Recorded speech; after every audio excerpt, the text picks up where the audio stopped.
बिस्मिल्लाहिर्रहमानिर्रहीम।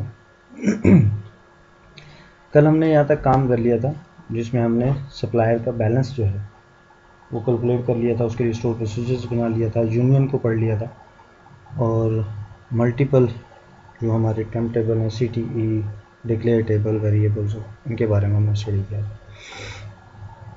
आज हम उसी को इम्प्लीमेंट करेंगे।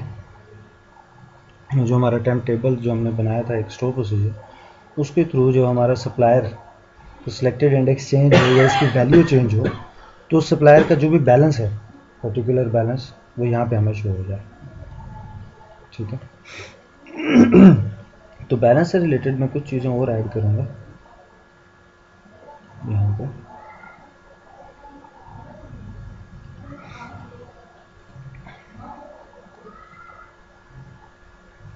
यहाँ पे हम कर लेते हैं फर्दर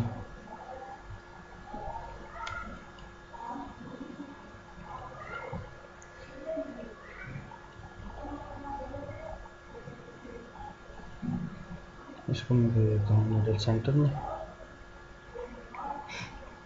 और नाम देते हैं टोटल पेएबल। ठीक है, टोटल पेएबल अमाउंट हमारी कितनी है। इन दोनों को मैंने सेलेक्ट किया। जो आपकी अलाइनमेंट है उसके लिए ये होता है कि जो आपका हाईलाइटेड है, वाइट कलर के कॉर्नर्स हैं जिसके साथ, उसके मुताबिक दूसरे को सेट करना। ठीक है। तो मैं क्या करना चाह रहा हूँ कि मेरा ये जो लेबल है, इस लेबल के साइज़ के मुताबिक टेक्स्ट बॉक्स का साइज़ हो जाए। ठीक है। तो मैं इन दोनों को सिलेक्ट करने के बाद मैं इसका विड्थ जो है वो सेम कर रहा हूँ। विड्थ सेम होगी। अब मैं उसको इसके बिल्कुल सेंटर लाइन में लेके आना चाह रहा हूँ। ठीक है। तो ये अलाइन सेंटर लाइन है और ये वर्टिकल आपकी मिडल अलाइन जिसको हम बोलते हैं। सेंटर लाइन लेके आएँ या उसको अलाइन लेफ़्ट कर दें, दोनों की विड्थ अगर बराबर है तो अलाइन लेफ़्ट राइट से भी काम कर चल जाएगा, अगर विड्थ बराबर नहीं है तो अलाइन सेंटर आप करेंगे। ठीक है, क्लियर होगी। अच्छा, यहाँ पे हमारे पास आ जाएगा टोटल पेएबल कि टोटल उसकी पेएबल कितनी है और फिर हम उससे कितनी रिसीव कर रहे हैं, टोटल कितनी पे कर रहे हैं उसको। ठीक है। तो यहाँ पे मैं कर देता हूँ पेड,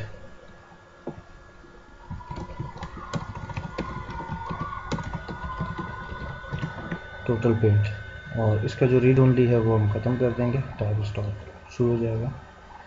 ठीक हो गया। ये टोटल पेएबल आ गया बैलेंस के मुताबिक, क्योंकि जब हम बैलेंस कैलकुलेट करेंगे यहाँ पर TXT टोटल पेएबल और TXT total paid. Total paid जो है इसका मैं टैक्स कर देता हूँ 0.00,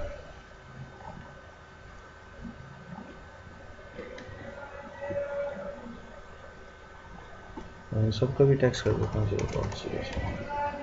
ठीक है, और इनको कर देते हैं राइट। इन दोनों को हम सेंटर लाइन कर देते हैं। ठीक हो गया।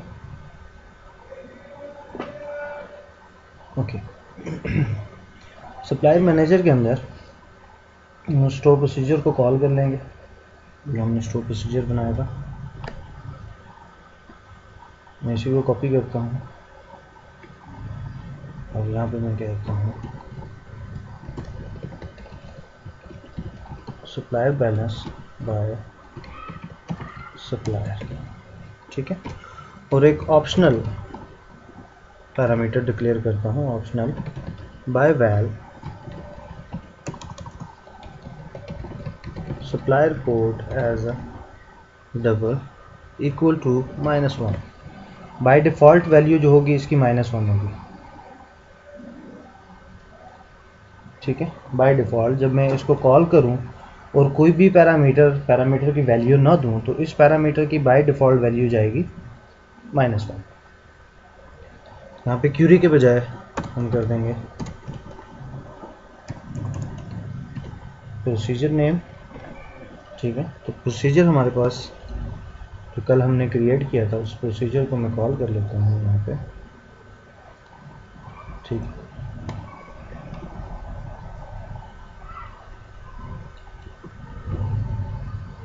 क्लियर। ठीक है। प्रोसीजर नेम आ गया। तो यहाँ पे हमें करना पड़ेगा क्रिएट प्रोसीजर कमांड। अब हमारे पास इस प्रोसीजर के अंदर एक पैरामीटर है। अगर हम इस प्रोसीजर को मॉडिफाई करें तो उस प्रोसीजर में हमारे पास एक पैरामीटर है, तो उस पैरामीटर की वैल्यू भी हमने पास करनी है। मैं इसको कॉपी कर लेता हूँ, ठीक है। तो यहाँ पे हम करेंगे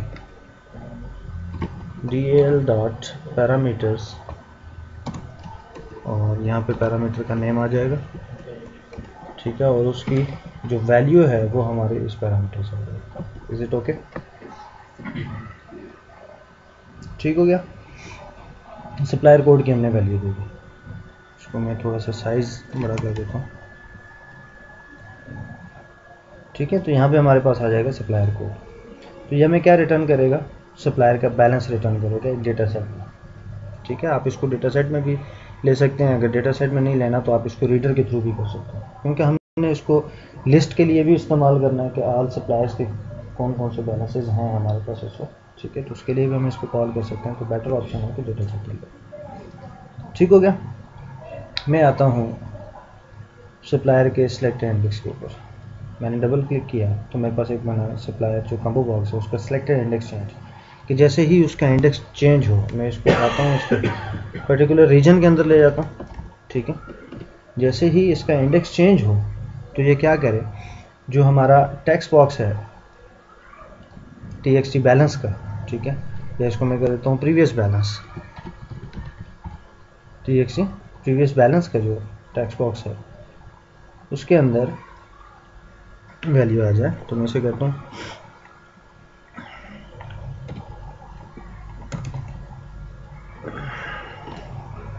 एक हमें डेटा सेट कॉल करना पड़ेगा,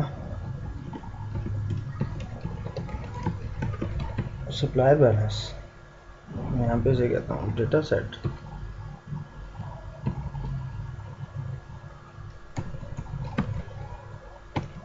सप्लायर बैलेंस इक्वल टू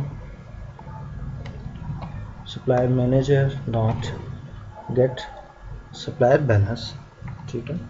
अब यहाँ पे मैं इसको वैल्यू दूँगा, कौन सी? Me dot combo box supplier code dot selected value, ठीक है, जो उसकी सिलेक्टेड वैल्यू है। क्लियर हो गया? ओके। उसके बाद मैं इसको करता हूँ ट्राई कैच के अंदर। इन केस अगर हमारे पास कोई एरर आए we should be able to get this error. यहाँ पे मैसेज बॉक्स हम शो कर लेंगे ex dot message, simple. Data set आने के बाद मैं कहता हूँ me dot txt previous balance dot text है equal to data set supplier balance dot table of 0 row of 0 और आइटम, ठीक है, जो भी हमारे पास कॉलम नेम होंगे। कॉलम नेम हमारे पास क्या आएगा? बैलेंस अमाउंट, ठीक है। वो मैंने स्टोर प्रोसीजर से कॉपी कर लिया और मैंने यहाँ पे दे दिया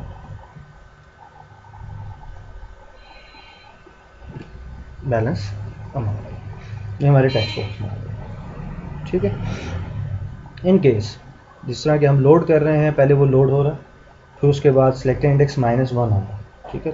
यार हम इसको देख लेते हैं, इसमें एक छोटा सा इशू होगा, उसको हम रिजॉल्व कर लेते हैं।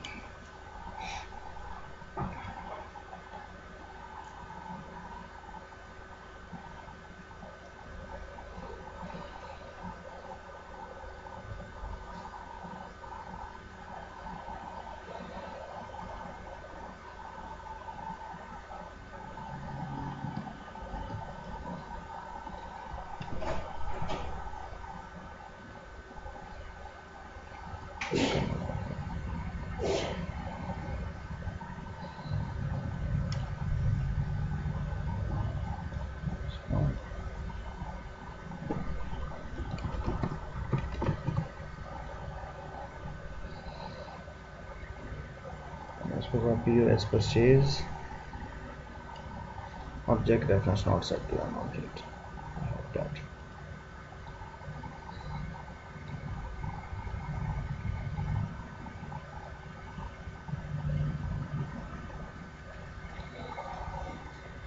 ओके, ऑब्जेक्ट रेफरेंस का जो इशू है वो ये है कि जब सिलेक्टेड इंडेक्स -1 हो जाएगा तो आपकी वैल्यू नहीं होगी, ठीक है। तो यहाँ पे हम इसको क्या देते हैं, स्टॉप करते हैं इसको,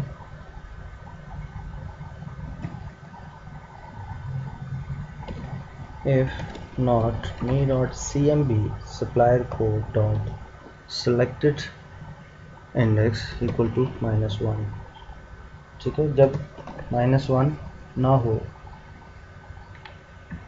तो ये काम हो जाए, सिलेक्टेड इंडेक्स -1 ना हो तो ये काम हो जाए। एल्स के केस में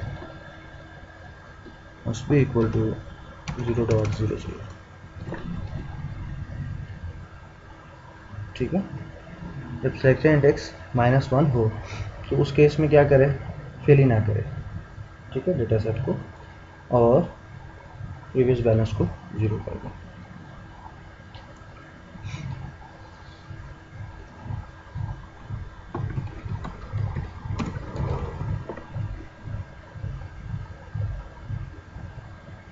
ठीक हो गया, अब वो एरर हमारा रिजॉल्व हो गया। यहाँ से सिलेक्ट करता हूँ, फॉर एग्जांपल कोई भी आप इसको चेंज करते जाएंगे तो उसका बैलेंस चेंज होता जाएगा, ठीक है। Is it okay? ये हमारा आ गया बैलेंस का।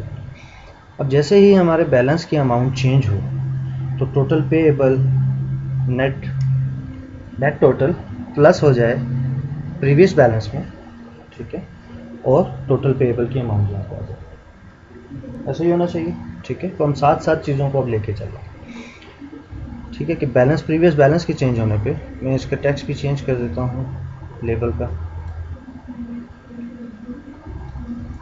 इसको हम कर देते हैं ऐसा प्रीवियस बैलेंस, ठीक है। थोड़ा सा रूम बना लेते हैं,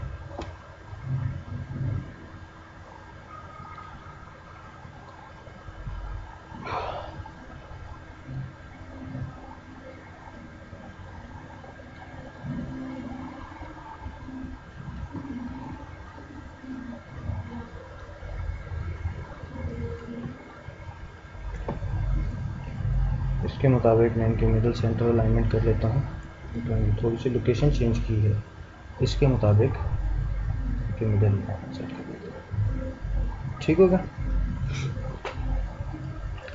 ओके, अब हमने कहना है कि प्रीवियस जब इसका टेक्स्ट चेंज हो तो इसके टेक्स्ट चेंज होने पे नेट टोटल के टेक्स्ट चेंज होने पे पेएबल कैलकुलेट हो। नेट टोटल का टेक्स्ट कब चेंज होगा, जब टोटल अमाउंट हमारी चेंज होगी, अदर डिस्काउंट उसमें चेंज होगा, अदर चार्जेस चेंज होंगे, तो क्या होगा, नेट टोटल कैलकुलेट होगी, ठीक है। तो लिहाजा नेट टोटल के चेंज होने पे और प्रीवियस बैलेंस के चेंज होने पे, इन दोनों के चेंज होने पे क्या होगा, हमारी जो पेएबल है वो कैलकुलेट होगी। Is it okay? ओके, मैं इस पर डबल क्लिक करता हूँ, इसको हम यहाँ से उठाते हैं और टेक्स्ट बॉक्स के कॉलम में ले जाते हैं जो इसका अपना रीजन है, ठीक है। और सेकंड हमारा कौन सा था, txt net total dot text change, किस दोनों के टेक्स्ट चेंज पे वो क्या करे, टोटल पेएबल अमाउंट को कैलकुलेट करे। तो मैं कहूँगा me dot txt total payable amount dot text equal to val of me dot txt previous balance dot text and plus हो जाए क्या चीज़, me dot val of me dot txt net total dot text. Okay हो गया, execute it again.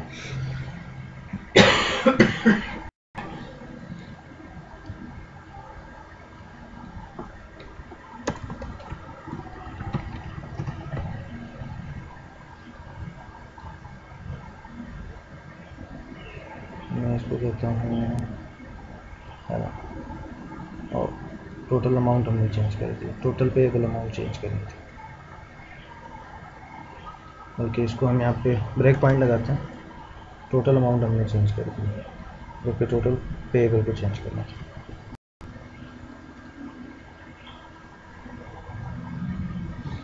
Break point पे आ गया, txt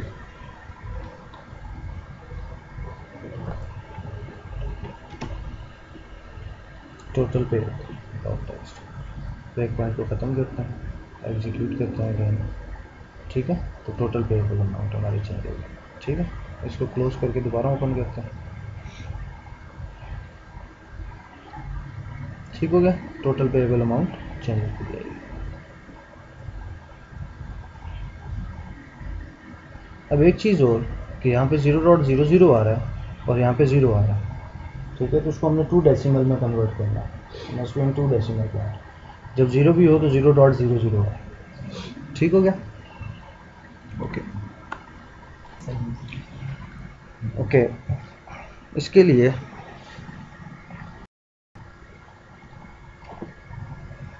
कि जब हमारा यहाँ पे भी चेंज हो तो इसको हम न्यूमेरिक 2 में कन्वर्ट करेंगे विद 1000 सेपरेटर के साथ। अब ये कितनी वैल्यू है, इसको रीड करना थोड़ा डिफरेंट है हमारे लिए, डिफ़िकल्ट है, ठीक है। तो इसमें 19,037, तो 1000 सेपरेटर के साथ ये चीज़ है, ठीक है। तो उसके लिए मैं क्या करते हैं, हम पहले हम यहाँ पे आते हैं, जो हमारी बैलेंस की अमाउंट है, ठीक है। इसमें मैं आता हूँ, मैं इसको कहता हूँ .txt previous balance dot text equal to if, ठीक है। ये एक फंक्शन है इफ़ का, ठीक है, मेथड इसको हम बोलते हैं इफ़। यहाँ पे मैं इसको कहता हूँ val of me.txt previous balance dot text greater than 0। अगर ग्रेटर देन 0 है तो देन यहीं पे उसका ट्रू पार्ट, इस इफ़ की जो है एंड इफ़ नहीं होता, ठीक है। इस इफ़ का एंड इफ़ नहीं होता, सिंगल लाइन यहीं पे आप डिसाइड करते हो, ठीक है। इसकी एक्सप्रेशन देते हो, यहीं पे उसकी true value and false value देते हो। ट्रू वैल्यू में मैं इसको कहता हूँ कि जब बैलेंस जो है वो ग्रेटर देन 0 हो तो मैं स्ट्रिंग डॉट फॉर्मेट बनाऊँ उसकी, ठीक है। तो फॉर्मेट यहाँ पे मैं दे दूँगा 0 and 2। 0 में वैल्यू आ जाएगी और उसकी जो फॉर्मेट होगी वो न्यूमेरिक 2 होगी, कॉलन न्यूमेरिक 2, ठीक है। कामा यहाँ पे मैं इसको देता हूँ me.txt previous balance dot text, ठीक है। टेक्स्ट की वैल्यू सिंपल आर्गुमेंट में आ जाएगी, ये हमें रिटर्न करेगा। अगर उसकी वैल्यू ग्रेटर देन 0 है तो उसकी ये फॉर्मेट बनाओ और हमें रिटर्न कर दो। अदरवाइज अगर ग्रेटर देन 0 नहीं है, ठीक है, एक ट्रू पार्ट है और एक फॉल्स पार्ट है, ठीक है। ग्रेटर देन 0 नहीं है या नॉट इक्वल टू 0 इसको मैं कह दूँ, क्योंकि माइनस में भी है हमारे पास, जब माइनस में भी हो तब भी उसको फॉर्मेट बनाए, ठीक है। और जब इक्वल टू 0 हो, मतलब नॉट इक्वल टू 0 के केस में ये, और अदरवाइज क्या होगा, इक्वल के बराबर हो, 0 के बराबर हो तो 0.00। सर ये लेस देन इक्वल टू भी समझ ये यहाँ पे मैं ये कह दूँ इफ नॉट इक्वल टू, ठीक है। या मैं इसको यूँ कर दूँ इफ इक्वल टू 0 तो देन क्या हो 0.00, एल्स जो है उसकी फॉर्मेट बना दो। अगर 0 हो तो 0.00, उसके अलावा उसको कन्वर्ट करो, यहाँ पे ये जो 0 है इसमें इसकी वैल्यू आ जाएगी, जो भी टेक्स्ट बॉक्स की वैल्यू, और ये उसकी फॉर्मेट होगी न्यूमेरिक विद 2 डेसिमल पॉइंट। ठीक हो गया। तो ये क्या करेगा, 1000 सेपरेटर के साथ काम करेगा। अब जब 1000 सेपरेटर लगेगा तो आपका जो वैल है वो सही काम नहीं करेगा, ठीक है।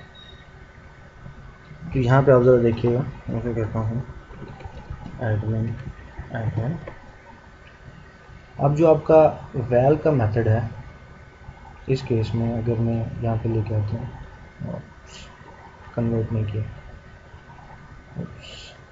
Okay, let's take a break here, उसको मैं यहीं पे इम्प्लीमेंट कर देता हूँ।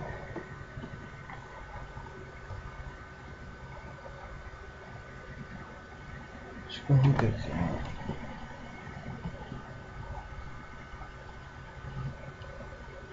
change and move to step by step here। Text box की वैल्यू आई, यहाँ पे मैंने इसे यहाँ तक मैंने किया, मैं कहा quick format, code bracket expected है, okay, no issue, take it, no it's not returning good value. अगर मैं इसको कहूँ डबल डॉट पास ब्रैकेट शुरू main dot Xbox this and this, let's see ये चीज़ ठीक हो गया। तो अब उसने क्या किया, 1000 सेपरेटर लगा दिया, ठीक है, डबल के साथ मैंने इसको पास कर लिया। ओके, तो यहाँ पे भी हम ये यूज़ करेंगे। मैं इसको कहता हूँ डबल डॉट पार्स ब्रैकेट शुरू और लास्ट में यहाँ पे मैं इसको ओके स्टॉपर ख़त्म करते हैं। और अब इसमें एक छोटा सा इशू आएगा। अब इशू ये आएगा जहाँ पे हमने वैल से कन्वर्ट किया हुआ। जब वैल से कन्वर्ट किया तो वैल ने क्या किया कि इसको उसने स्ट्रिंग समझा, कोई भी एक स्पेशल कैरेक्टर जो कन्वर्टेबल नहीं है, तो इसने यहाँ से आगे की वैल्यूज़ को स्किप कर दिया। अगर आपको अपना कैलकुलेटर याद है, ठीक है, तो यहाँ पे अगर मैं लिख दूँ 28 कामा या 26,000 और 26,000 में मैं 1 ऐड करता हूँ, तो ये 26,001 आना चाहिए, जबकि यहाँ पे हमने वैसे कन्वर्जन थोड़ी डिफरेंट है। Let me check. तो इस केस में वो क्या करेगा, अगर डबल पास नहीं करते हैं तो क्या करेगा, ये चीज़ हम पढ़ के आ चुके हैं। कहाँ पे है हमारा ये conversion, is it button add, sorry, इसको अगर मैं यहाँ पे स्टॉपर लगाता हूँ, ये सिंपल काम हुआ है कॉन्कैटिनेट वाला। इसके अंदर ऐड पे मैं इस डबल वाले को ओपन कर देता हूँ और इसको कमिट कर देता हूँ, ठीक है। अब हम एग्जैक्ट उसी सिनेरियो में है जो अभी हमने इम्प्लीमेंट किया है, ठीक है। तो इस केस में उसने क्या किया, 27 कर दिया, जबकि इसको क्या करना चाहिए था, 26,001 करना चाहिए, ठीक हो गया। सेम यहीं पे भी हमारे साथ यही हुआ कि उसने क्या किया, कामे के बाद की जो वैल्यूज़ थी वो उसने निकाल दी, जबकि उसने एरर नहीं दिया, उसको उसने ख़त्म कर दिया और 28 को उसने काउंट किया, 28 को 0 के साथ प्लस किया, तो ये ठीक हो गया।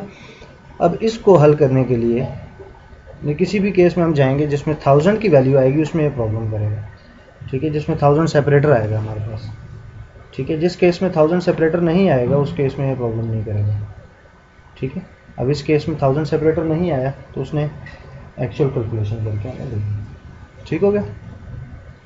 ओके, अब हम आते हैं अपने कोड के ऊपर। यहाँ पे टेक्स्ट बॉक्स के अंदर जहाँ पे हम कैलकुलेट कर रहे हैं, यहाँ पे हम ट्राई पार्स के बजाय हम इसको करेंगे double dot parse, double dot, ठीक हो गया।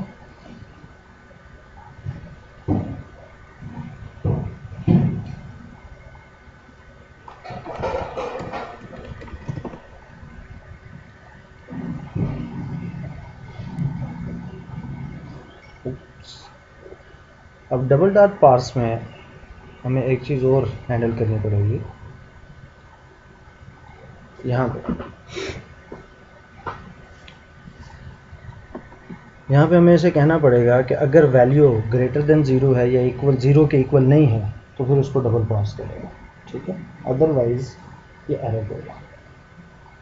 तो यहाँ पे हम वही काम करेंगे जो हमने इसके लिए किया, ठीक है। तो मैं यहाँ पे से कहूँगा इफ क्या चीज़ me dot T X T previous balance dot text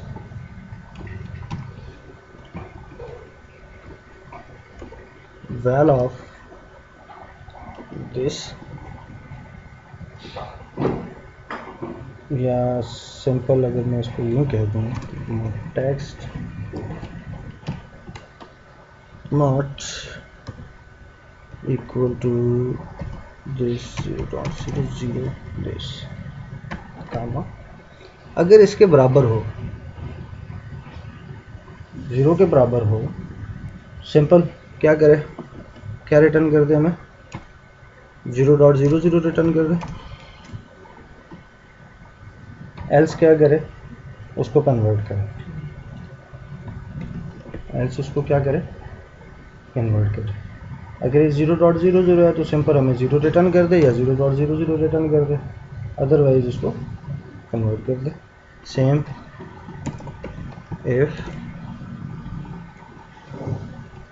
क्या है, me dot T X T net total dot text equal to 0.00 और या val of net total equal to, दोनों कंडीशंस आप लगा सकते हैं, val of net total equal to 0, then क्या है 0 एल्स डबल डॉट पास। ठीक हो गया। वैल जो है वो आपका एरर रिटर्न नहीं करता, एक्सप्लिसिटली उसको कन्वर्ट करता है, कन्वर्ट हो गया ठीक है, नहीं हुआ तो 0 रिटर्न करेगा, ठीक है। लेकिन डबल डॉट पास जो है वो आपको एरर रिटर्न करेगा, ठीक है, कन्वर्ट करेगा स्ट्रिंग को फ्लोटिंग पॉइंट नंबर इक्विवेलेंट के मुताबिक और टोटल पेएबल मसला देखिए। यहाँ पे हम वही काम कर लेते हैं, me dot T X T total payable amount dot text equal to if me dot txt total payable amount dot text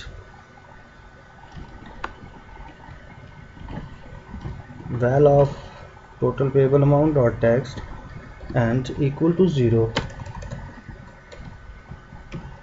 then क्या करे 0.00 else क्या करे string dot format 0 colon m2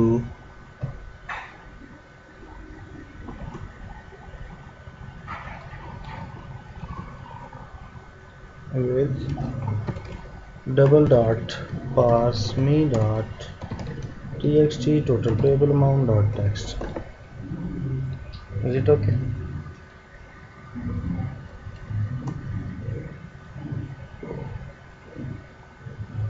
यहाँ पे चेक करें प्रीवियस बैलेंस, अगर वो equal to 0 है वैल, इसको भी हम वैल में कर लेते हैं, कंफ्यूजन आपकी ख़त्म हो गया।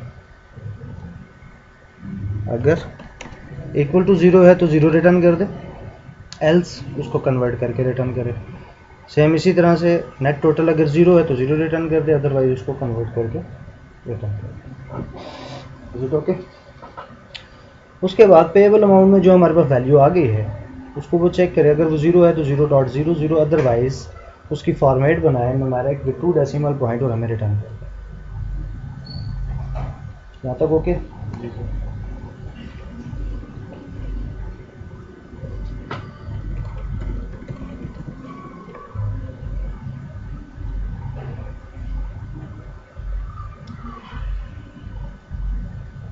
String was not in a correct format. Let's close this. Let's close this. Let's stop it here and restart.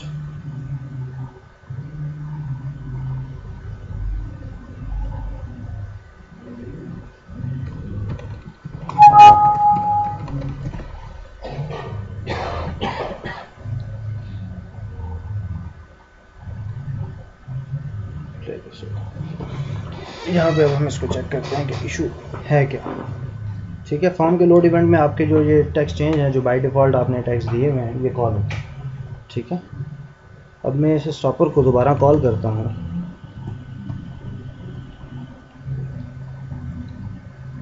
ठीक है, कॉल हो गया। अब मैं इसको अनकमिट करता हूँ ऐसे, और इसको हम ट्राई कैच के साथ डील करते हैं। ठीक है, यहाँ पे मैंने इसे कहा पहला हमारा इफ़ जो है इसको हम रिटर्न करते हैं यहाँ से लेके यहाँ तक क्विक वॉच। इसके थ्रू आप देख सकते हैं कि वैल्यू क्या है। डबल वैल्यू आ रही है हमारे पास, इस ओके। फिर उसके बाद इसको यहाँ से यहाँ तक क्विक वॉच किया, हमारे पास 0 वैल्यू आ रही है स्ट्रिंग। ठीक हो गया। नेक्स्ट स्टेप पे हमारे पास इसमें वैल्यू आ गई 19,037। अब यहाँ पे हमें ये वैल्यू रिटर्न करेगी, तो इसके क्विक वॉच में हम देख लेते हैं कि ये हमें विद 1000 सेपरेटर और 2 डेसिमल पॉइंट्स के साथ वैल्यू रिटर्न करेगा। अब ये ओके हो गया। इसको हम एग्जीक्यूट करते हैं, इसको क्लोज करते हैं, अगेन खोलते हैं, नाउ ओके। ठीक है, अगर इस तरह का इशू आ रहा हो तो आपने जो लास्ट कोड चेंज किया है, ठीक है, और टेक्स्ट चेंज या जो भी आप डिफ़ॉल्ट वैल्यूज़ देते हैं ये आपकी कॉल्स होती हैं फॉर्म के लोड से पहले। ठीक है, लोड के साथ। अब इस केस में मैंने क्या किया, सिंपल ट्राई कैच लगाया, लोड के ऊपर एरर जनरेट कर रही है, नो इशू करने दो, मुझे उस एरर को शो करवाने की जरूरत नहीं है, लेकिन बाकी ऑपरेशंस में ये एरर रिटर्न नहीं कर रहा, तो इट्स ओके फॉर अस। ठीक हो गया, यहाँ तक क्लियर हो गया। अच्छा, अब हमने क्या करना है कि इसका टेक्स्ट चेंज हुआ, ये आ गया, इन दोनों के टेक्स्ट चेंज के ऊपर प्लस माइनस हम नेक्स्ट उस पर करेंगे। अब हमारा जो काम होगा वो यहाँ पे होगा ग्रिड के ऊपर, कि ग्रिड में आइटम कोड आए, ठीक है, तो उस कोड के अगेंस्ट नेम हमारे पास आ जाए, उसकी क्वांटिटी जो भी हम डालते जाएँ हमारे पास आ जाए। अब आइटम के लिए जो हम स्टोर प्रोसीजर बनाएंगे उसका हमें ये ख्याल रखना है कि वही हमारा सेल के ऊपर भी कॉल होगा, वही हमारा पूरे प्रोजेक्ट में कहीं पे भी हमें आइटम सर्च करना होगा वहाँ पे ये कॉल होगा। फॉर एग्जांपल, यूज़र को कोड याद नहीं है आइटम का, तो वो क्या करें? ठीक है, उसके लिए हम क्या करते हैं, डिज़ाइन मोड में यहाँ हम एक स्टेटस बार लगा देते हैं, टूल स्टिक जो है,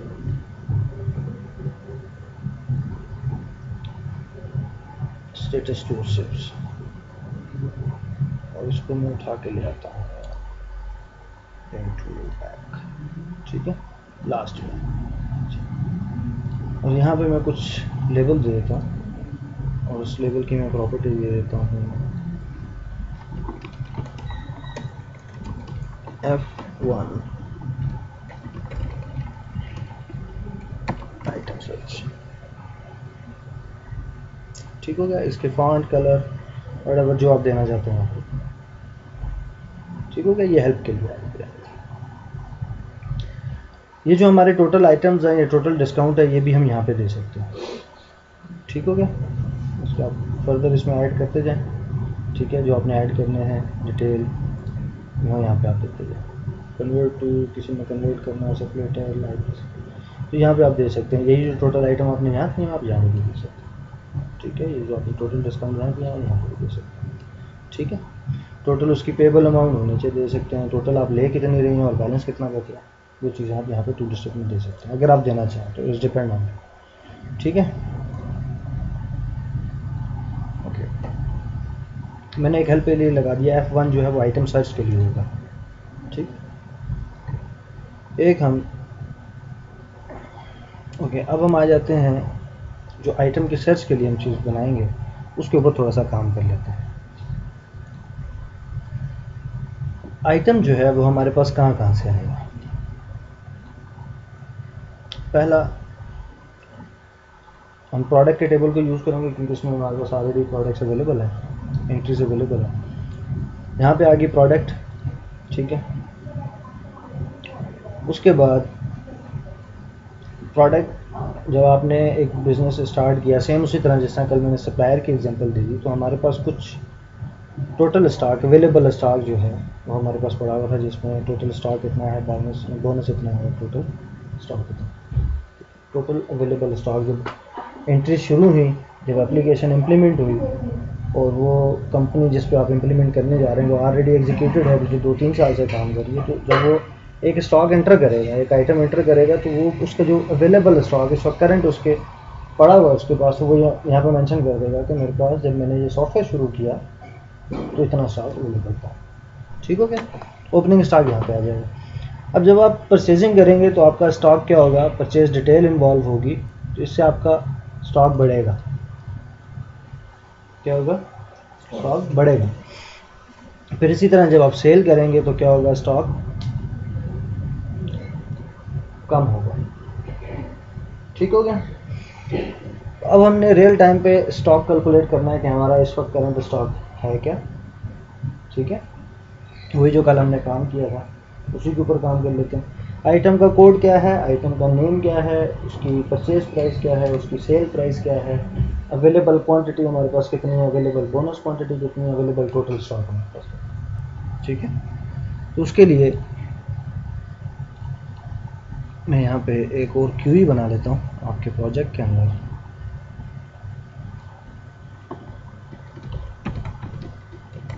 प्रोडक्ट स्टॉक, ठीक है, विद प्रोडक्ट स्टॉक एज, मैंने उसे कहा select static from products. Products के टेबल से क्या क्या चीज़ चाहिए मुझे, प्रोडक्ट का कोड चाहिए, प्रोडक्ट का नेम चाहिए, या नेम नहीं लेते यहाँ पे, मैं जस्ट कोड उठा लेता हूँ, ठीक है। और कोड के बाद मैं इसे कहता हूँ हमारे पास, अब यहाँ पे जो बैलेंस पड़ा हुआ है हमारे पास प्रोडक्ट में, तो ये हमारे पास डेबिट बैलेंस है, ठीक है, जो हमारे पास इस वक्त अवेलेबल है। जी, इंक्रीज साइड को हम डेबिट में रखेंगे और डिक्रीज साइड को हम क्रेडिट में रखेंगे, ठीक है। तो यहाँ पे मैं इसको कहता हूँ total stock as a debit and zero as a credit, ठीक हो गया। तो कहता हूँ union all select again static from purchase detail. अब परचेज डिटेल से हमें क्या क्या चाहिए, हमारे पास प्रोडक्ट कोड है, प्रोडक्ट कोड। अब परचेजिंग में हमारे पास चीज़ आ रही है, ठीक है, तो हमारे पास क्या है जी, क्वांटिटी प्लस बोनस। क्वांटिटी और बोनस जो हम प्लस कर रहे हैं वो दोनों ऐड हो जाएंगे, ठीक हो गया, क्लियर है। क्वांटिटी बोनस दोनों हमने क्वांटिटी, इतनी क्वांटिटी थी और इतनी बोनस क्वांटिटी थी, तो दोनों सम होके आ जाएंगी, ठीक है। और उसके बाद zero as a credit. Purchase detail से आ गया। अब हम सेल पे जाएंगे, सिलेक्ट सेल डिटेल में हमारे पास है प्रोडक्ट कोड, उसी तरह से ज़ीरो, क्योंकि इंक्रीज तो नहीं हो रहा, डिक्रीज हो रहा, सेल हो रहा, ठीक है। Quantity plus bonus quantity from sale detail, ठीक हो गया। Code code and code, total stock जो आ रहा है, और इसमें कुछ भी नहीं आ रहा, सेल में हमारे पास जा रहा है, इसमें जाने वाला नहीं है, इसमें भी जाने वाला नहीं है, और इसमें जाने वाला, ठीक हो गया। तो इसको हम यहाँ पे ये कर देते हैं कि इज़ नल, अगर इज़ नल हो तो बाय डिफ़ॉल्ट इसकी वैल्यू ज़ीरो हो जाए, इन केस अगर नल आ रही है, नहीं तो दोनों जो है वो प्लस नहीं होंगे आपस में, ठीक हो गया। सेम यही case, is null zero, is नल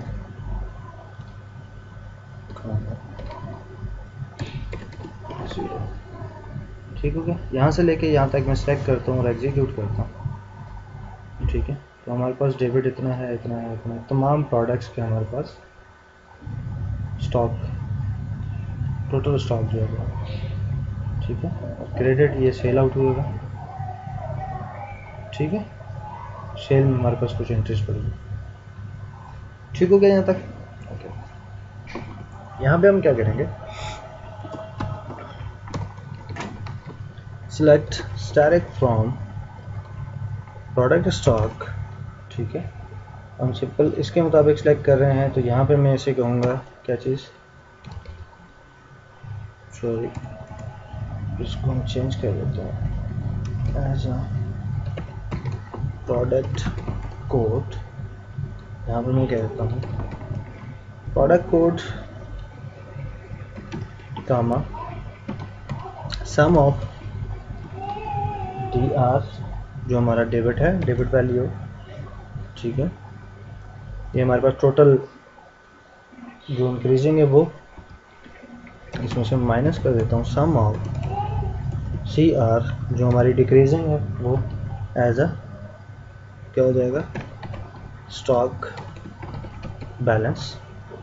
और ग्रुप बाय किसकी बेस पे, प्रोडक्ट कोड की बेस पे, ठीक है। अब हमारे पास 666 थी, तो ये थोड़ी सी रिड्यूस हो जाएंगी जितने हमारे पास टोटल आइटम्स हैं उस हिसाब से, ठीक है। जिनकी परचेजिंग नहीं हुई और सेल हुए हैं, ठीक है, तो उनका माइनस में आएगा। Is it okay? क्योंकि सेल में हमारे पास कुछ एंट्रीज पड़ी हुई हैं, उनको हम डिलीट कर देंगे, ठीक है। एक्चुअल रिकॉर्ड पे आ जाएंगे तो हमारा ये इशू खत्म हो जाएगा। ओके हो गया? ओके। अब हमें क्या है कि इसके साथ प्रोडक्ट का कोड के साथ प्रोडक्ट का नेम चाहिए, उसकी प्राइस चाहिए, उसकी सेल प्राइस चाहिए, ठीक है। तो मैं यहाँ पे इसको ज्वाइन कर देता हूँ, किसके साथ, प्रोडक्ट के साथ P, और इसको मैं कह देता हूँ as a product stock PS, ठीक है। और यहाँ पे उसको कहते हैं PS dot as product on PS dot product code equal to P dot कोड, ठीक हो गया। अब हम यहाँ पे कॉल कर सकते हैं, प्रोडक्ट कोड है, मैं कहता हूँ P dot name, product name आ गया, ओके। उसके बाद मुझे क्या चाहिए, P डॉट उसकी जो भी प्राइस वगैरह है, ठीक है, वो हम यहाँ से ले सकते हैं। परचेज कॉस्ट, परचेज कॉस्ट और P डॉट रिटेल कॉस्ट, ठीक है, ये जो उसकी कॉस्ट है रिटेल, और minimum trade price, minimum retail या सेल कॉस्ट हमारे पास अवेलेबल है, ये ले लेते हैं सेल कॉस्ट, और मिनिमम सेल कॉस्ट है P dot minimum cell cost, ठीक है। अब ग्रुप बाय में हमें ये तीनों भी ऐड करने पड़ेंगे,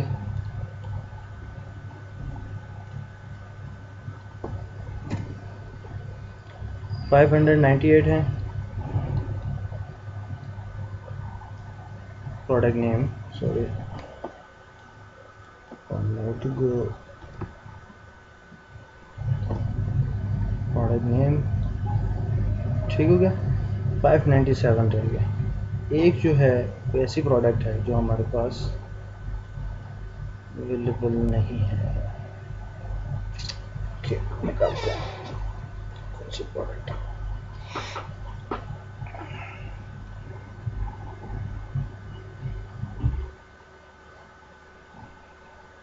ठीक है। ये हमारे पास आ गया, उसकी परचेज कॉस्ट, उसकी सेल कॉस्ट है, मिनिमम ट्रेड प्राइस।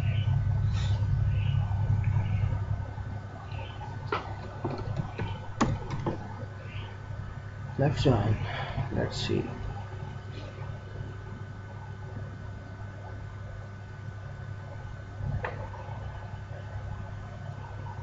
ये रही 3001,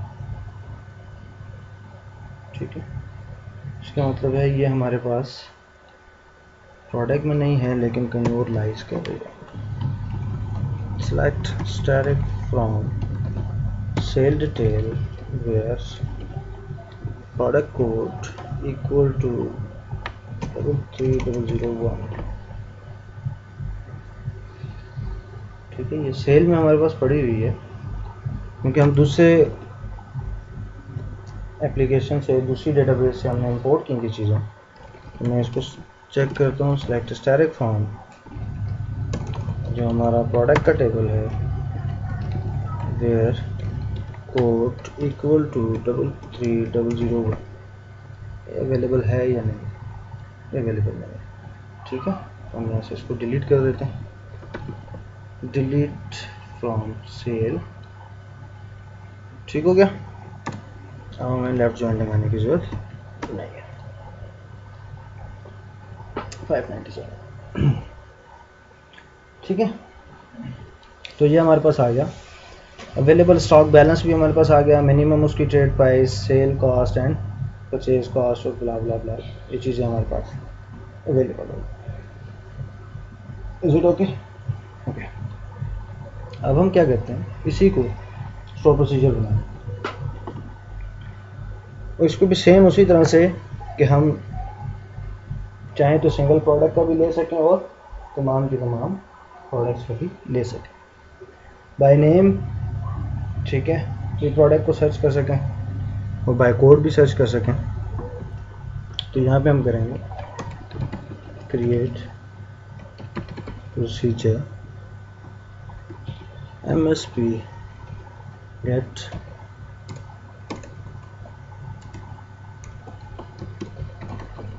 product stock balance, ठीक हो गया, एंड begin एंड यहाँ पे मैं कहता हूँ add product code agent equal to null और @product name and varchar 50 equal to null, ठीक है। यहाँ पे मैं कह देता हूँ if @product code equal to -1 then set it @product code equal to null, if @product name equal to empty or @product name equal to null, set @product name equal to percentage like की value. यहाँ पे मैं आता हूँ, मैं से कहता हूँ where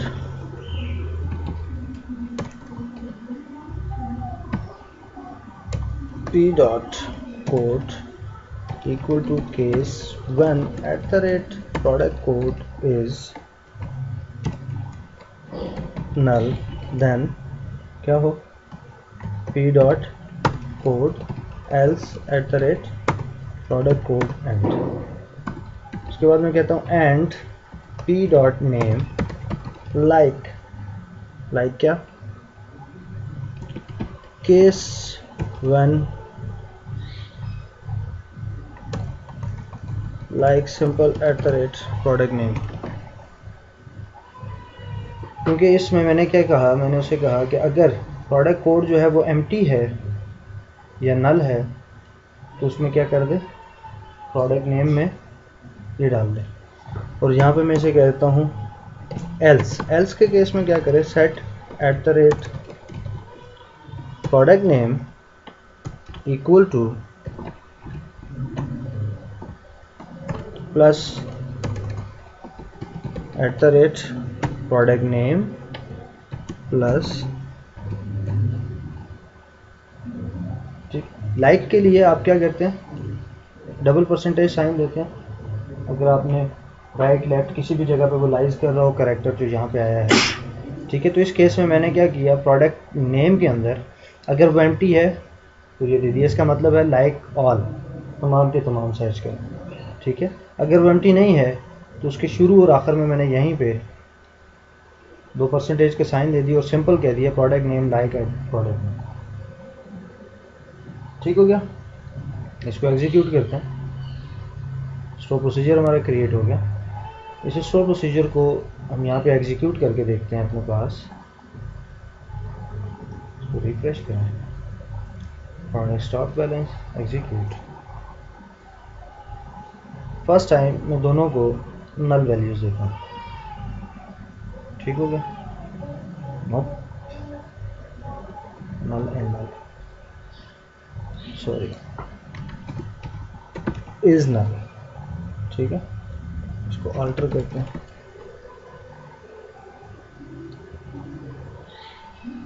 ठीक हो गया। प्रोडक्ट कोड जो नल है वो आपका इक्वल टू नल नहीं होता, इज नल। ठीक है, इक्वल टू जब आप असाइन कर रहे हैं तब, और उसको कंपेयर कर रहे हैं तो फिर इज नल के साथ कंपेयर करेंगे। ठीक है, क्योंकि आंसी नल की जो सेटिंग है बाई डिफ़ॉल्ट जो होती है। ठीक है, अब मैंने नल नल दिया तो मेरे पास 598 रिकॉर्ड्स आ गए। अब मैंने इसे कहा 598 एक इसका आ रहा है। ठीक है, ये वाला, इसको अगर मैं यहाँ से ख़त्म कर दूँ तो मुझे ये नहीं चाहिए और ये भी नहीं चाहिए, ये भी नहीं चाहिए, सिंपल एग्जीक्यूशन चाहिए। ठीक है, तो 597। अब मैं यहाँ पे इसे कहता हूँ प्रोडक्ट कोड अगर -1 डालेंगे तो फिर भी यही रिकॉर्ड आएंगे। ठीक है, तमाम के तमाम। अगर मैं यहाँ पे एम्प्टी देता हूँ तब भी तमाम के तमाम आएंगे। ठीक हो गया। अगर मैं यहाँ पे दे देता हूँ एम जहाँ जहाँ पे होगा उस हिसाब से शॉर्ट लिस्ट हो जाएंगे। 450 होगा। तो -2 दे देना क्या मामला? यहाँ पे -2 तो हमने सेट ही नहीं किया हुआ। -2 वो कोड में जाके सर्च करेगा, वो कोड इक्वल टू -2। मैंने से कहा है कि अगर प्रोडक्ट कोड -1 आए तो उसको नल कर दो, और यहाँ पे मैंने कंडीशन लगाई हुई है कि प्रोडक्ट कोड अगर नल हो तो फिर इसको अपने साथ ही मैच कर लो, मीन 1 = 1। तो यहाँ पे भी अगर 1000 आ रहा है, यहाँ पे भी 1000 आएगा, तो वो इक्वल हो जाएंगे। अगर उसके अलावा कोई और है, -1 के अलावा आप कोई और वैल्यू अगर देंगे तो इसको वो नल नहीं करेगा, इसको प्रोडक्ट कोड में दे देगा। फॉर एग्जांपल मैं यहाँ पे अगर इसको -2 दे देता हूँ तो वो -2 की वैल्यू सर्च करने की कोशिश करेगा कि -2 को प्रोडक्ट कोड समझूंगा।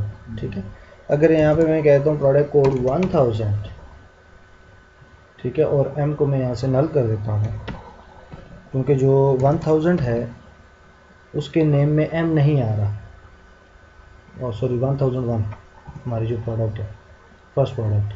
ठीक है, अब इसमें मैं फॉर एग्जांपल इसको देता हूँ 60,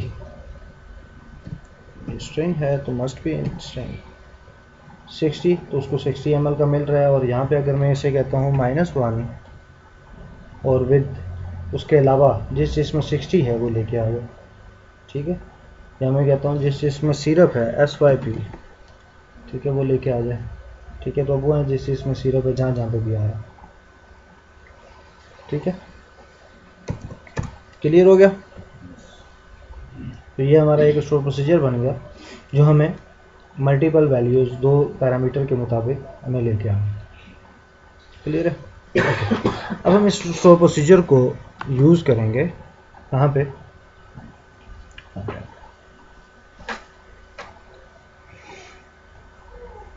यहाँ पे।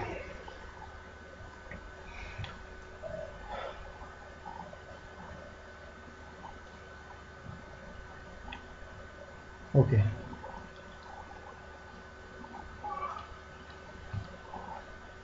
हम बिजनेस में एक क्लास बनाते हैं।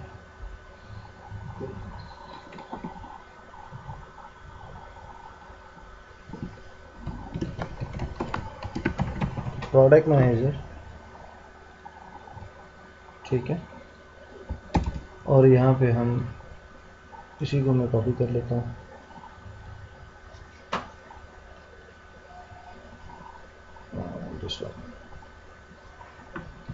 कॉपी पेस्ट है 120 और इंपोर्ट कर लेते हैं। Import neuro dot data access layer, उसको मैं देता हूँ data access layer DAL equal to data access layer. ठीक, ओके, मैं इसे कहता हूँ गेट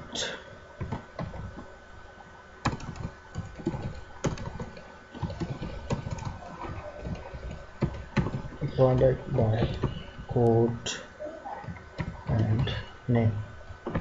ठीक होगा। यहाँ पे मैं इसे कहता हूँ प्रोडक्ट कोड बाय डिफ़ॉल्ट -1, ठीक है, और ऑप्शनल में लाजमी है डिफॉल्ट वैल्यू, या लाजमी है। अगर आप ऑप्शनल नहीं यूज़ करते हो तो फिर आप डिफ़ॉल्ट वैल्यू नहीं देते हो। अगर डिफ़ॉल्ट वैल्यू देनी है तो आप ऑप्शनल का कीवर्ड यूज़ करते हो। जिस तरह फॉर एग्जांपल आप मैसेज बॉक्स लिखते हैं, ठीक है, मैसेज बॉक्स लिखते हैं तो जो चीज़ आपको बड़ी ब्रैकेट के अंदर नज़र आ रही है ये ऑप्शनल्स है। अगर आप कुछ भी नहीं देते तो ओके ओनली आएगा, टाइटल नथिंग हो जाएगा, ठीक है। बाकी आप अगर देना चाहेंगे तो अपनी मर्ज़ी से आप देंगे। तो सेम इसी तरह से जब हम इसको कॉल करेंगे तो उसमें आप कुछ भी नहीं देते तो आपको डिफ़ॉल्ट वैल्यू बता रहा होता है। डिफ़ॉल्ट वैल्यू कैसे आएगी, जिस तरह हमने यहाँ पे कॉल किया सप्लायर के बैलेंस के लिए, ठीक है। यहाँ पे अगर मैं ब्रैकेट स्टार्ट करता हूँ तो वो कह रहा है कि supplier code as a double equal to -1, ये उसकी बाई डिफ़ॉल्ट वैल्यू जो है -1 जाएगी, ठीक है। तो यहाँ पे मैं इसको कह रहा हूँ कि प्रोडक्ट कोड जो है वो बाई डिफ़ॉल्ट -1 जाएगा and by val product name as a string equal to empty, by default empty जाएगी। Is it okay?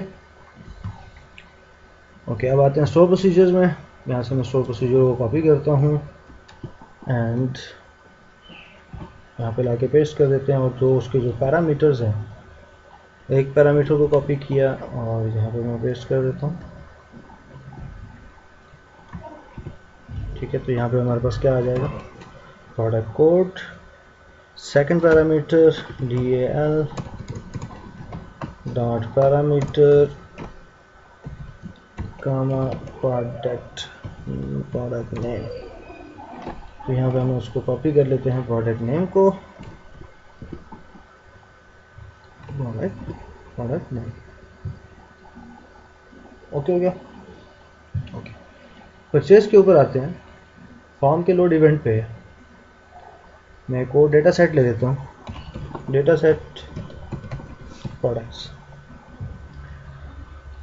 फॉर्म के लोड इवेंट पे मैं ऐसे कहता हूँ, ये काम हमारा डिफरेंट था, एक और मैं ट्राई कैच लगा देता हूँ, data set product equal to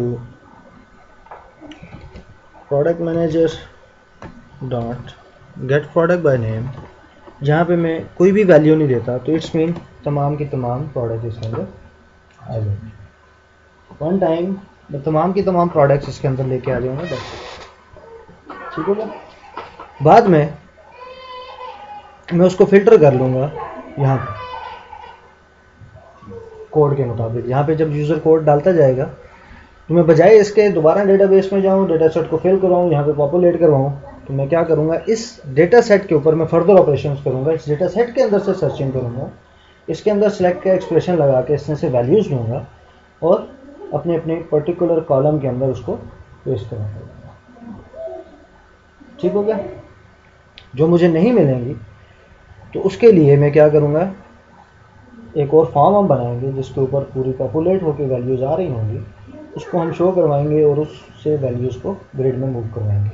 तो फॉर एग्जांपल यूज़र यहाँ पे वैल्यूज़ डालता है, मैं उसको एग्जीक्यूट करता हूँ टू अंडरस्टैंड यू कि ये कैसे काम करेगा। फॉर एग्जांपल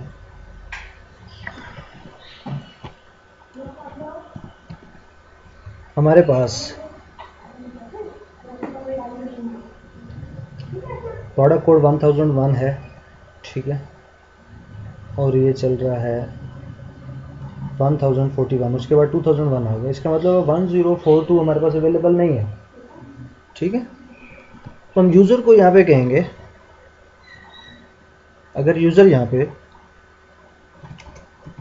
41 दे तो ये उसी डेटा सेट से पॉपुलेट करे वैल्यूज़ और यहाँ पे आ जाएं, ठीक है। यहाँ पे इसका आइटम का नेम आ जाए, परचेज कॉस्ट आ जाए, सेल कॉस्ट आ जाए, ठीक हो। अगर यूज़र यहाँ पे ऐसा कोड डाल दे, फॉर एग्जांपल 42 नहीं है, जैसे ही मूव करे तो हमारे पास एक डायलॉग रिजल्ट आ जाए जिसके अंदर तमाम आइटम की लिस्ट हो कि आपने आइटम नंबर गलत डाला और यहाँ पे लिखा हुआ आ जाए प्रोडक्ट नॉट फाउंड, प्रोडक्ट नहीं मिली हमें, ठीक है। और तो यहाँ पे हमारे पास जैसे यूज़र गलत कोड डाले तो एक विंडो आ जाए जिसके ऊपर सारे ग्रिड के अंदर हमारे जो प्रोडक्ट्स हैं वो पॉपुलेटेड हों, ऑप्शन हो सर्चिंग की कि वो बाय नेम उसको सर्च कर सके, सर्च करने में ग्रिड पॉपुलेट हो और वहाँ से वो जो सिलेक्ट करे वो यहाँ पे मूव कर जाए, जिस भी कॉलम के अंदर यूज़र खड़ा है उस कॉलम के अंदर आ जाए, ठीक है। एक चीज़। दूसरी चीज़, हमने यूज़र्स को रोकना है कि यहाँ पे यूज़र कैरेक्टर्स ना डाल सके, ठीक है। कोड में सिर्फ अल्फ़ाबेट हो, और जैसे ही यहाँ पे एंटर हो तो ये एडिट मोड में आ जाए, ना कि दोबारा उसको लिखने के लिए या डबल क्लिक करना पड़े। ठीक हो गया? Is it okay? तो ये कुछ अब हम सेटिंग यहाँ पे करते हैं। पहले हम इसको कर लेते हैं कि एंटर मोड जो है उसका एडिट मोड जो है वो एडिट ऑन एंटर हो जाएगा। ठीक हो गया? और बाकी जो इसमें की प्रेस के काम है वो भी अभी कर लेते हैं कि यहाँ पे सिर्फ न्यूमेरिक हो, यहाँ पे न्यूमेरिक विद करेंसी हो, यहाँ पे न्यूमेरिक विद करेंसी हो, और यहाँ पे सिर्फ न्यूमेरिक हो।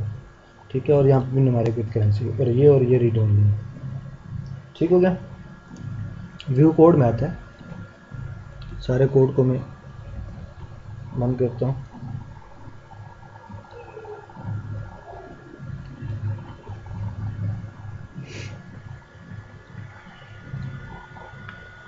यहाँ पे हम एक कोड क्रिएट करते हैं जो हमारा डेटा ग्रिड था, आइटम डिटेल।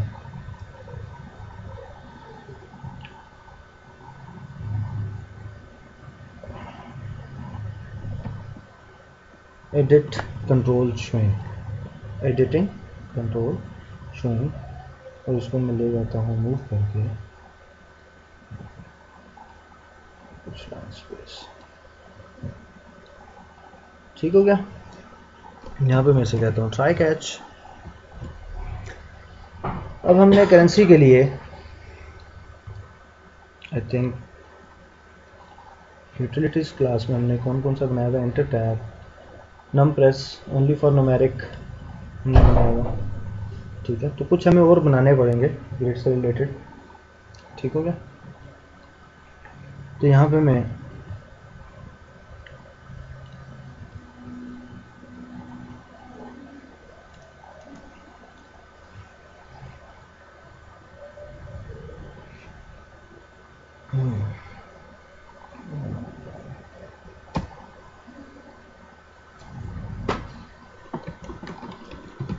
पब्लिक शेयर्ड सब रूटीन्स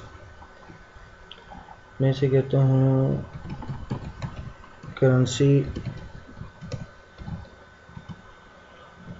की press underscore data grid cell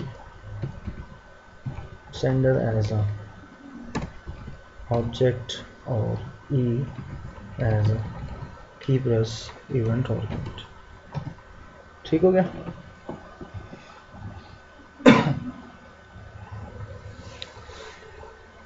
currency के लिए हमारे पास कुछ ऑलरेडी कोड है जिस पे हम काम कर चुके हैं, मैं उसको कॉपी पेस्ट कर लेता हूँ। मैं से कहता हूँ अगर e डॉट करेंसी में इस न्यूमेरिक ना हो, बैक स्पेस ना हो, और 46 जो है वो आपका डॉट के लिए इस्तेमाल होता है। अगर डॉट ना हो तो ई डॉट हैंडल को ट्रू कर दे, मतलब किल कर दे। उसके अलावा जो सेंडर है कंट्रोल, उस कंट्रोल को उठाए और चेक करे अगर आस्की कोड 46 है और कंट्रोल के अंदर देखे कि डॉट का इंडेक्स जो है वो ग्रेटर देन 0 है तो उसको किल कर दे, 46 को किल कर दे। तो ये कंडीशन सिर्फ 46 के केस में, मींस के डॉट के केस में एग्जीक्यूट होगी, अदरवाइज उनको अलाउ कर देगा जो इस क्राइटेरिया से बाहर होंगे। ठीक हो गया? बैक स्पेस और न्यूमेरिक के लिए ये एक हो गया। दूसरा सेल के लिए मैं बनाता हूँ पब्लिक शेयर्ड सब रूटीन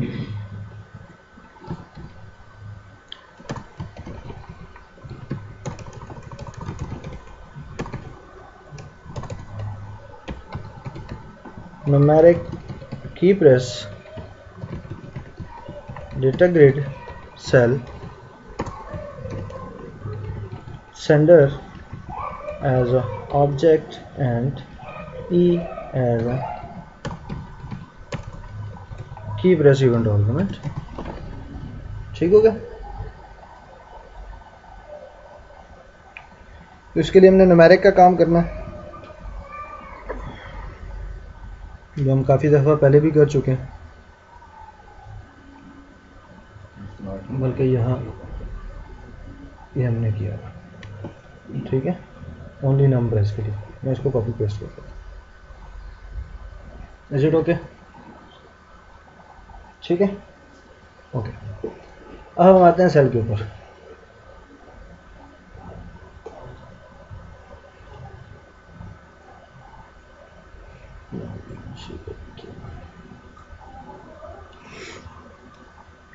यहाँ पे हमें वो कॉलम अलग अलग करने होंगे, ठीक है, जो हमारे पास ऑलरेडी हैं।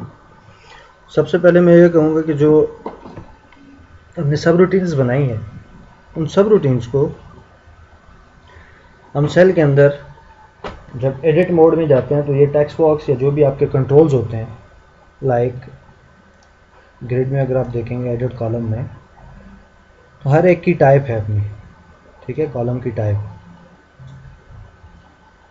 या तो बटन है या चेक बॉक्स है या कम्बो बॉक्स है, इमेज है, लिंक है या टेक्स्ट बॉक्स है, ठीक है। तो जब आप एडिट मोड में जाएंगे तो ये टेक्स्ट बॉक्स बन जाएगा, ये भी टेक्स्ट बॉक्स बन जाएगा, ये भी टेक्स्ट बॉक्स बन जाएगा, ठीक है। तो मैं यहाँ पे टेक्स्ट बॉक्स को हैंडलर दूंगा, जिसमें आप की प्रेस के हैंडलर लगाते हैं डायरेक्ट टेक्स्ट बॉक्स में। अब ये टेक्स्ट बॉक्स जो है ये तो रन टाइम पे बनेगा, एडिट शोइंग कंट्रोल जब वो एडिट मोड में होगा तब वो टेक्स्ट बॉक्स बनेगा। तो उस केस में जब वो एडिट मोड में हो तो मैं पर्टिकुलर जो हमारे पास कॉलम्स हैं, जो सेल है, उसको हम की प्रेस का इवेंट देंगे, ठीक है, कि इस पर ये वाला की प्रेस का इवेंट कॉल होगा, ठीक है। तो मैं यहाँ पे कहता हूँ dim GVR as a data grid view row equal to me dot data grid view dot rows e dot data grid view rows me dot data grid view dot current cell dot row index, ठीक है। तो मैंने क्या किया, रो उठाई, जो current रो है वो डेटा ग्रिड व्यू रो का एक वेरिएबल बनाया, उसको दे, ठीक हो गया। अब यहाँ पे मैं इसको कहता हूँ if grid view row dot cell of this, ठीक है, यहाँ हम कहते हैं इसको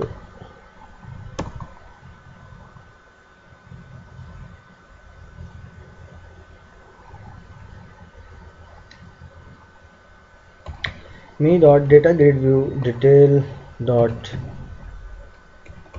columns of me dot data grid view detail dot current cell dot column index dot name equal to this, also equal to this। अगर मेरा column code जो कॉलम नेम है, कॉलम जो हमारा करंट कॉलम हो गया उसका नेम अगर इसके बराबर हो तो फिर ये काम है, एक तरीकाकार। दूसरा तरीकाकार, मैंने ग्रिड व्यू को वैल्यू दे चुका हूँ, ग्रिड व्यू रो को, तो मैं इसे कहता हूँ grid view row dot cell, कौन सा सेल, ये वाला cell, dot column index equal to me dot data grid view dot current cell dot column index. अगर इसके बराबर हो तो देन ये काम हो जाए, ठीक है। तो दोनों को केस आप इम्प्लीमेंट कर सकते हैं, ये केस लगाना चाहिए, ये केस लगाना चाहिए। Is it okay? यहाँ तक क्लियर है? ओके। कॉलम इंडेक्स हमने ले लिए। यहाँ पे मैं क्या करता हूँ, हमारा जो कॉलम नेम है, कॉलम नेम कौन कौन से हैं, कॉलम आइटम कोड, एक कॉलम नेम है आइटम कोड का, मैं इसको अपने पास कॉपी बना के रख लेता हूँ, कॉपी, और इसको यहाँ पे लेता हूँ। कॉलम कोड ये सिर्फ न्यूमेरिक के लिए होगा, और सेकंड क्वांटिटी और बोनस क्वांटिटी, ठीक हो गया। तो यहाँ पे मैं कहता हूँ कॉलम क्वांटिटी अगर कॉलम नेम इसके बराबर हो, कॉलम बोनस क्वांटिटी अगर कॉलम नेम इसके बराबर हो, ठीक है। अगर कॉलम नेम जिस करंट कॉलम पे हम खड़े हैं जिस करंट कॉलम पे आप खड़े हैं उस कॉलम का नेम क्या है, ये नेम नहीं, ये हेडर नेम है, ठीक है, ये रो कॉलम का हेडर नेम है, एक कॉलम का अपना नेम है, ये उसका वेरिएबल, जैसे आइटम कोड है ये उसका हेडर नेम है, ठीक है, तो ये इसका नेम है, कॉलम आइटम कोड जो हमने बनाते वक्त रखा है, ठीक है। तो मैंने इसे कहा कॉलम नेम आइटम कोड है या कॉलम नेम क्वांटिटी है या कॉलम नेम बोनस क्वांटिटी, क्योंकि हमारे पास दो किस्म की न्यूमेरिक रिक्वायरमेंट है। एक ये है कि जिसमें सिर्फ न्यूमेरिक वैल्यू आएगी और बैकस्पेस काम करेगा, और दूसरी न्यूमेरिक वैल्यू और साथ में डॉट, ठीक है, करेंसी के साथ आप काम करेंगे। तो ये दो किस्म की रिक्वायरमेंट है हमारे यहाँ पे, ठीक है। तो उस हिसाब से मैं दो हिस्सों में तकसीम कर रहा हूँ। मैं इसे कह रहा हूँ कि अगर कॉलम नेम ये है या ये है, तो इस केस में क्या करो, dim txt as a text box equal to e dot control. ये हमें क्या करेगा, editing control showing event argument, ये हमें कंट्रोल देगा कि ये कौन सा कंट्रोल आ रहा है, टेक्स्ट बॉक्स आ रहा है, कमो बॉक्स आ रहा है, बटन आ रहा है, चेक बॉक्स आ रहा है, क्या आ रहा है।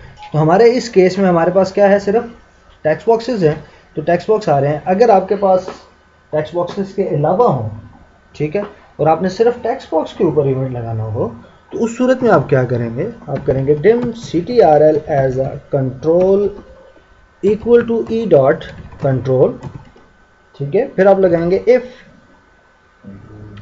ctrl dot get type, ctrl dot get type,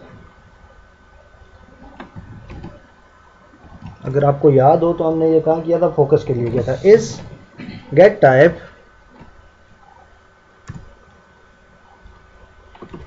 is get type of क्या चीज, जो आपका टेक्स्ट बॉक्स है। अगर उसके बराबर हो तो देन आप इसको इसके अंदर लिखेंगे। अगर आपने पर्टिकुलर टेक्स्ट बॉक्स उठाने हैं, आपके पास चेक बॉक्सेस भी हैं, आपके पास कमो बॉक्सेस भी हैं, आपके पास ग्रिड में बटन्स भी हैं, आपके पास इमेज भी है, लिंक भी है, तो उनमें से सिर्फ आप की प्रेस का इवेंट तो टेक्स्ट बॉक्स में देंगे ना, फ्री हैंड आपके पास टेक्स्ट बॉक्स है, तो सिर्फ अगर टेक्स्ट बॉक्स में आपने देना हो तो फिर आप ये काम करेंगे, या तो आप उसको कंट्रोल के अंदर ले लें कंट्रोल में, या इसी को E dot control dot get type is direct यहाँ पे लिख दें, E dot control dot get type is get type of text box, then text box equal to text box और ई डॉट कंट्रोल। ठीक हो गया, ओके। उसके बाद मैं क्या करूँगा, मैं इसे कहता हूँ ऐड हैंडलर, किसके ऊपर, टेक्स्ट बॉक्स के ऊपर, डॉट की प्रेस का, ठीक है। ये जो हमारा टेक्स्ट बॉक्स है, मैंने ऊपर txt जो टेक्स्ट बॉक्स बनाया है उसके अंदर की प्रेस का इवेंट लगा दो, हैंडलर ऐड कर दो, किस बेस पे, एड्रेस ऑफ जो हमारे पास क्या है, हमारी न्यूरो डॉट मिसलिनियस है, तो यहाँ पे हम इंपोर्ट कर लेते हैं, import NEURO neuro dot miscellaneous, neuro dot miscellaneous के अंदर यूटिलिटी है, इसको भी कॉल कर लेते हैं, डॉट यूटिल्स, यूटिल्स के अंदर न्यूमेरिक सेल है, तो मैं इसे कहता हूँ एड्रेस ऑफ न्यूमेरिक सेल, ठीक है, सेंडर। अब यहाँ पे इसको सेंडर चाहिए, ठीक है, ओ सॉरी कॉल हो गया, एड्रेस ऑफ दिस। अब ये टेक्स्ट बॉक्स है, टेक्स्ट बॉक्स सेंडर है, और उसकी वैल्यू जो है वो एडिटिंग कंट्रोल में आ रही है, जो उसकी वैल्यू होगी, तो मैंने इसको एड्रेस कर दिया कि हैंडलर ऐड कर दो इस टेक्स्ट बॉक्स के की प्रेस में एड्रेस ऑफ इसकी बेस पे, ठीक है। अब ये हैंडलर एक बार ऐड होगा, अब बार बार आप ऐड करेंगे तो प्रॉब्लम क्रिएट होगी। अब हमारे पास कंट्रोल क्रिएट ही तब होगा जब एडिटिंग होगी, एडिटिंग बार बार भी हो सकती है, ठीक है। तो उस केस में मैं क्या करूँगा, मैं इसको कॉपी करूँगा और यहाँ पे मैं इसे कह दूँगा रिमूव हैंडलर। नेक्स्ट टाइम आए तो पहले रिमूव करें, पहले रिमूव करे, फर्स्ट टाइम भी जब आएगा रिमूव करेगा, मिल गया तो ठीक है, नहीं मिला तो तब भी ठीक है, एक्सेप्शन नहीं देगा, लेकिन ऐड के दौरान एक्सेप्शन देगा अगर आप उसको दोबारा ऐड करें, ठीक है। पहले रिमूव करके दोबारा ऐड करवा, इज इट ओके, ओके। ये हमारी एक इफ की कंडीशन होगी। अब यहाँ पे मैं आता हूँ एल्स इफ सेकंड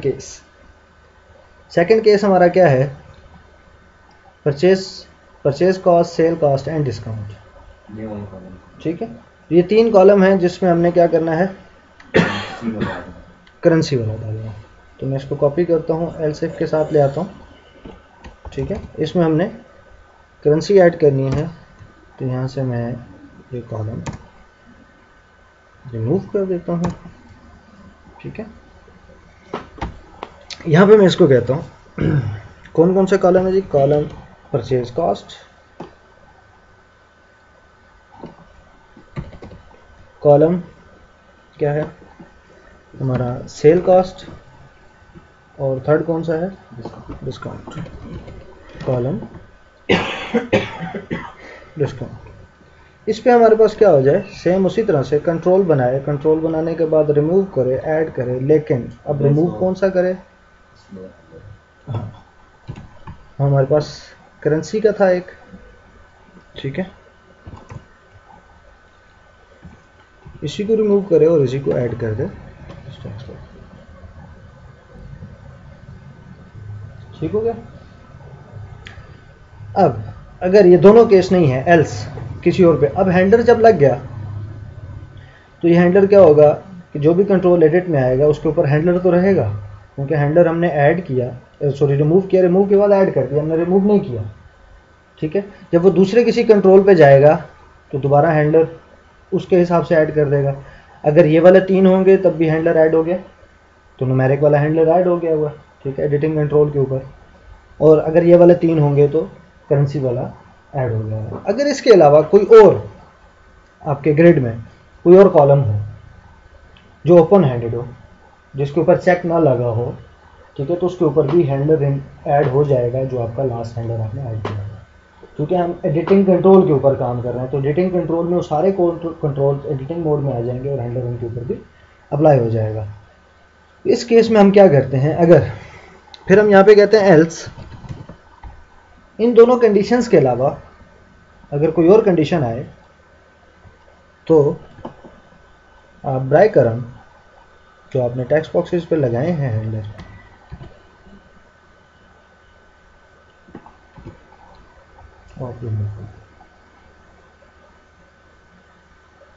पहले हमने क्या किया, कंडीशन वाइज लगा दिए। अब हैंडल लग गया, फॉर एग्जांपल आप फर्स्ट कॉलम में आए, हैंडल लग गया और सेकंड कॉलम आपका रीड ओनली नहीं है और ये हैंडलर में यूज़ भी नहीं हुआ हुआ, कंडीशन में यूज़ नहीं है, कंडीशन में एक ये कॉलम यूज़ है और ये वाले कॉलम यूज़ है यहाँ तक, ये और ये कॉलम यूज़ नहीं है। अगर हम इनको भी रीड ओनली ना रखें तो हैंडलर इन पे भी लग जाएगा। लेकिन हैंडलर इफ की कंडीशन में, इफ की कंडीशन के अंदर है, लेकिन वो हमने कहा है कि हैंडलर ऐड हो जाए, लेकिन हमने ये तो नहीं कहा ना कि इसके अलावा कोई और हो तो उसका हैंडलर ना लगे। अगर वो आइटम नेम वाला अगर यूजर एडिट करता है, हाँ, तो फिर इस इफ में तो नहीं आएगा ना, इस इफ में नहीं आएगा, लेकिन हैंडलर तो लास्ट टाइम लगा हुआ रहेगा। आइटम कोड में आया, हैंडलर लग गया, अभी हमने हैंडलर रिमूव नहीं किया, दिस मीन्स कि ये हैंडलर अप्लाई हो गया पूरी रो के ऊपर। अब हम क्या कर रहे हैं कि उसको कंडीशन वाइज कर रहे हैं कि इसके ऊपर आए, इसके ऊपर आए तो ये वाला हैंडलर हो, इसके ऊपर आए, इसके ऊपर आए, इसके ऊपर आए तो ये वाला हैंडलर हो। लेकिन हम हैंडलर रिमूव तो नहीं कर रहे ना, लास्ट टाइम जाते हुए हम हैंडलर को तो छोड़ के जा रहे हैं। तो उसके अलावा अगर कोई और कंट्रोल जो एडिटिंग मोड में होगा तो उसमें भी हैंडलर रहेगा। अगर वो कम्बो बॉक्स होगा या कोई और होगा तो वो आपको एरर देगा। तो उस एरर से बचने के लिए या बाकियों को उस हैंडलर से आज़ाद रखने के लिए एल्स की कंडीशन में आपको वो हैंडलर रिमूव करने होगा। ठीक हो गया, एक चीज़, एक यहाँ पे भी रिमूव करने होंगे। और दूसरा, मैं टॉप पे आता हूँ, यहाँ पे ट्राई कैच लगाता हूँ और यही कोड कॉपी करता हूँ, यहाँ पे भी रिमूव करता हूँ कि जैसे ही एडिटिंग कंट्रोल में आए, जैसे ही एडिटिंग कंट्रोल में आए हैंडलर को रिमूव करते हैं, जितने भी सबको प्लस कर, और बाद में लगने के बाद एल्स की कंडीशन में आए तो फिर भी रिमूव कर। ठीक है, और यही काम आप यहाँ पे भी कर सकते हैं इस कंडीशंस के साथ भी, इफ़ की कंडीशन के साथ, दोनों में अवेलेबल यहाँ पे रख रहा हूँ, जो आपको इफ़ की कंडीशन ईजी लगे। ठीक हो गया, हमने हैंडल लगाया, हैंडल रिमूव किया, हैंडल लगाया, रिमूव किया। अब इसको चेक करते हैं कि इसका रिजल्ट क्या है।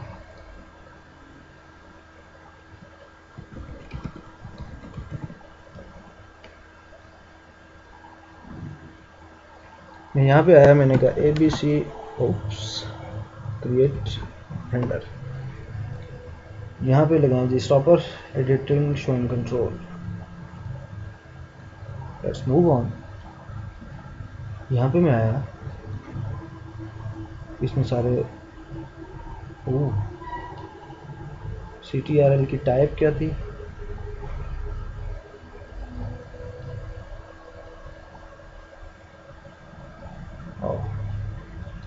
इसको हम चेंज करेंगे। हमारे पास कंट्रोल की जो टाइप है वो डिफरेंट आ रही है। Let's see here CTRL E.control, ये है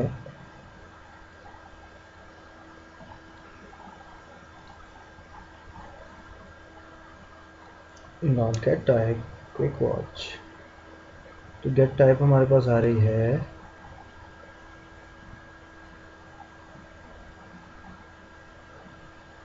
grid view text box editing control. ठीक है, data grid view text box editing control. हम यहाँ पे इसको रखेंगे data grid view text box editing control. ठीक है, अब ये इसके अंदर आएगा। इसी तरह कॉम्बो बॉक्स होगा तो कॉम्बो बॉक्स, टेक्स्ट बॉक्स होगा text box, copy paste, my mistake.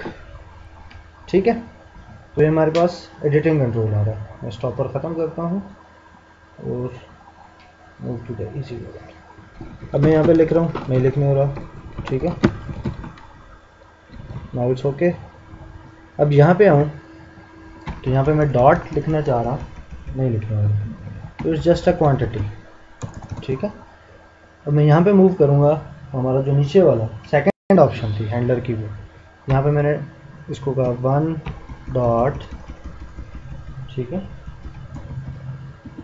अच्छा अब एक चीज़ इसमें और है, अगर मैं स्टार्ट में डॉट डालना चाहता हूँ तो वो काम नहीं है। वजह ये है, यहाँ पे हमने एक चीज़ ऐड कर दी है ग्रेटर देन और इक्वल टू 0। मैं इसको स्टॉपर लगाता हूँ यहाँ पे और दोबारा सॉफ्टवेयर में आता हूँ, मैं इसको कहता हूँ डॉट। हम यहाँ पे आ गए, मैंने यहाँ पे इसे कहा ग्रेटर देन 0। ठीक है, अब मैं इसको दोबारा देते हैं जी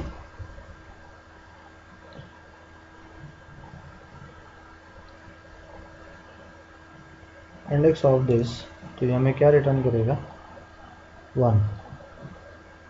ठीक है, तो मैंने इसे कहा ग्रेटर देन, हमारे पास तो डॉट उसमें यस ऑलरेडी अवेलेबल है, ये ऑलरेडी 0.00। मैं इसको ख़त्म करता हूँ, देन इक्वल टू 0। अब हमें करना पड़ेगा लेस देन और इक्वल टू 0।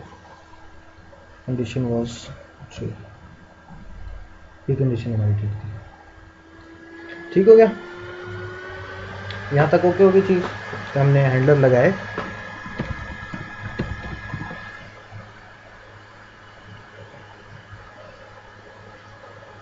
यहाँ पे मैंने इसे कहा ठीक है, अब ओनली 1 टाइम।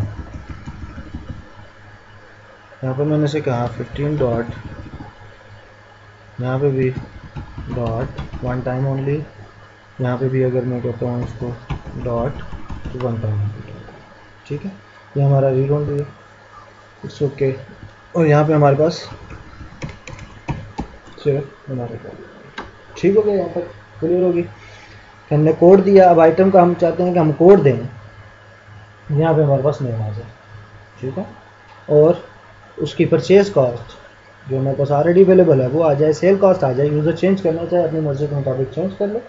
ठीक है, और डिस्काउंट जो भी डिस्काउंट उसमें अवेलेबल मिला वो दे दे। क्वांटिटी और बोनस को जैसे ही वो चेंज करे या आइटम कोड को चेंज करे, ठीक है, या क्वांटिटी बोनस चेंज हो या परचेज या सेल प्राइस चेंज हो या डिस्काउंट चेंज हो तो कल नेट टोटल जो है वो कैलकुलेट हो जाए। ठीक है, यहाँ तक क्लोज कर दें लेक्चर को, यहाँ तक काफ़ी है। अच्छा, यहाँ पे मैं इस लेक्चर को क्लोज कर दूँ। ओके।